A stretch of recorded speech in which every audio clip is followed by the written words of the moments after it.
تعلیم کے ذریعے سے جو اللہ نے حضور اکرم صلی اللہ علیہ وسلم کے ذریعے جو احکامات بھیجے ہیں اس میں سب سے پہلے تعلیم کا ذکر ہے۔ تعلیم کا حاصل کرنا ہر مسلمان و مرد و عورت پر فرض ہے۔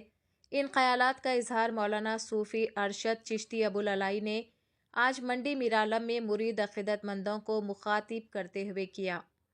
چینل کو لائک کرے، شیئر کرے اور فالو ضرور کر لیں۔ تک جانا پڑے تو کیوں نہ چلے جاؤ۔ چین تک جانے کا اگر حکم دے رہے ہیں تو وہ کون سی تعلیم تھی، وہ کون سا علم تھا جو میرے آقا سرکار دو عالم صلی اللہ علیہ وسلم جس کو حاصل کرنے کا حکم فرما رہے ہیں؟ کون سا علم تھا؟ کیا قرآنی علم تھا جس کو حاصل کرنے کے لیے چین تک جانے کا حکم دیا گیا؟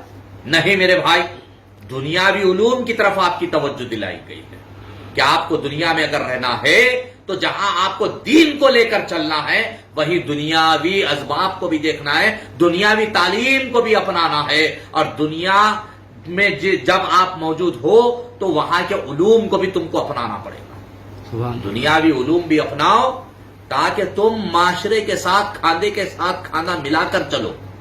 اگر تمہارے اندر اگر علم کی کمی ہے تو دنیا تمہیں پس پشت ڈالے گی۔ اگر ہم کو ضرورت پڑے گی میرے بھائی، کسی کے پاس اگر خدا نہ خواستہ کوئی قسم کی بیماری آ گئی تو اب کرو گے کیا؟ آپ کرو گے کیا؟ بیماری کا علاج کرنے کے لیے آپ کو طبیب کی ضرورت پڑے گی، تو کیا ہر کوئی کسی بھی بیماری کا علاج کر سکتا ہے؟ نہیں نا میرے بھائی۔ اس کو سمجھنے کے لیے، اس چیز کو، اس بیماری کو سمجھنے کے لیے اس سبجیکٹ کو تم کو اپنانا پڑے گا، تم کو پڑھنا پڑے گا۔ جب تم وہ سبجیکٹ پڑھو گے تو پھر تمہارے پاس علاج آئے گا۔ تو یہ کب آیا؟ جب وہ تم تعلیم حاصل کیے ہیں، اس سبجیکٹ کو تم نے اپنایا، اس سبجیکٹ کے اوپر تم نے ایک ابوار حاصل کیا، اس سبجیکٹ کو تم نے پڑھا ہے۔ ڈاکٹرز بنو، انجینئرز بنو، وکلا بنو، آئی ایس بنو، آئی پی ایس بنو۔ جب دنیا میں ہو تو قرآن کی تعلیم کے ساتھ ساتھ دنیاوی تعلیم بھی اپناؤ۔ مسلمان ورنہ یاد رکھو پسے پشت ڈال دیے جاؤ گے، تم دنیا کے کھاندے کے ساتھ کھانا ملا کر چلنے کے قابل نہیں رہو گے۔ ورنہ یاد رکھو عزیزان ملت اسلامیہ، کیا حضور پاک علیہ الصلوۃ والتسلیم کے دور میں عتبہ موجود نہیں تھے؟ جی کیا میرے آقا سرکار دو عالم صلی اللہ علیہ وسلم کے صحابہ میں کوئی طبیب نہیں تھے؟ کیا اولیاء اعظام کے دور میں کوئی طبیب نہیں تھے؟ تھے نا میرے بھائی، اس دور میں بھی تھے۔ آج کے دور میں لوگ حکیم حضرات کو، عتبہ کو اس دور کے چھوڑ کر آج لوگ ڈاکٹرز کو اپناتے ہیں۔ ٹھیک ہے، سرجریز آج جو ہو رہی ہے تو یہ کہاں سے ہو رہی ہے؟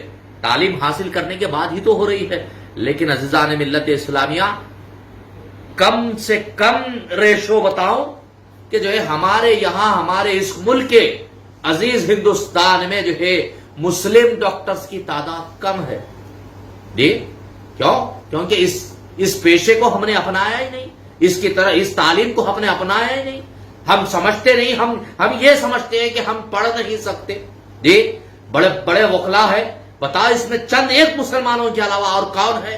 جی بڑے بڑے انجینئرز ہیں، بڑے بڑے آرکیٹیکٹ ہیں، کوئی بتاؤ مجھے آپ کہ کتنے آئی پی ایس اور کتنے آئی اے ایس ہمارے پاس ہے موجود؟ لیکن عزیزان ملت اسلامیہ، ہم نے ہر چیز کو اپنے پس پشت ڈالا۔ ہم صرف یہ سمجھتے ہیں کہ اقرا سے مراد صرف قرآن پڑھو۔ نہیں میرے بھائی، قرآن بھی پڑھو، دنیاوی علوم بھی حاصل کرو۔ اللہ نے پڑھنے کا حکم دیا ہے، آپ کو اللہ نے پڑھنے کا حکم دیا ہے، کیونکہ قرآن تو ھدی للناس ہے، ہدایت ہے انسانوں کے لیے۔ اور قرآن تو وہ ہے بے شک کہ جس میں جو گزر چکا ہے وہ بھی موجود ہے، جو گزر رہا ہے وہ بھی موجود ہے، جو گزرنے والا ہے وہ بھی موجود ہے۔ اس میں پاسٹ بھی ہے، پریزنٹ بھی ہے اور فیوچر بھی ہے، سب کچھ ہے قرآن میں۔ لیکن اس کے باوجود جب تم قرآن حاصل کر لو، خصوصا قرآن کی تعلیم حاصل کر لو، تو پھر دنیاوی علوم بھی حاصل کرو۔ ویسے ہی عزیزان ملت اسلامیہ، آج کے دور میں آپ کی ایک طرف توجہ دلا رہا ہوں کہ ہماری مادری زبان اردو، ہم نے اس کو بھلا دیا ہے میرے بھائی۔ جی آج ایسے کتنے نوجوان ہیں جو اردو سے وقفیت رکھتے ہیں؟ جی اردو سے کتنے ایسے نوجوان واقف ہیں؟ بتاؤ مجھے آپ۔ مجھے بڑا افسوس ہوتا ہے کہ اگر کسی کے سامنے اگر میں مثال کے طور پہ کہوں 56 کا اگر میں ہنسا استعمال کروں تو بڑا افسوس ہوتا ہے. لوگ سوال کرتے ہیں حضرت 56 کسے کہتے ہیں, انگریزی میں 56 کو کیا کہا جاتا ہے. مجھے کہنے پہ مجبور ہونا پڑ رہا ہے کہ 56 مجھے بتانا پڑتا ہے.